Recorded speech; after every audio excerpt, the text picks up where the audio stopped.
চলতি বছরের জুন মাসের মাঝামাঝি সময় ইরানের সর্বোচ্চ নেতা আয়াতুল্লাহ আলী খামেনি বিশেষ বৈঠকে আসন গ্রহণ করলেন।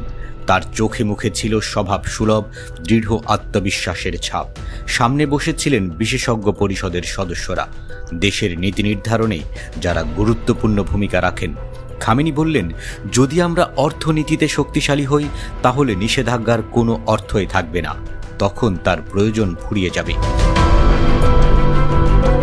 এক মুহূর্ত থেমে তিনি আরও যোগ করলেন, যদি আমাদের অর্থনীতি নিজের পায়ে দাঁড়ায় তারা নিজেরা এসে অনুরোধ করবে আমাদের সঙ্গে বাণিজ্য করতে। এমনকি আমরা যদি কখনো নিষেধাজ্ঞা দিই তারাও আমাদের কাছে এসে অনুনয় করবে যেন তা প্রত্যাহার করি। বৈঠকের কক্ষে এক মুহূর্তের নীরবতা নেমে আসে। খামেনির কথা যেন সবার মনে নতুন আত্মবিশ্বাস জাগায়। সেদিনের এই বার্তাটি শুধু অর্থনীতির নয়, বরং একটি জাতির দর্শনের প্রতিফলন।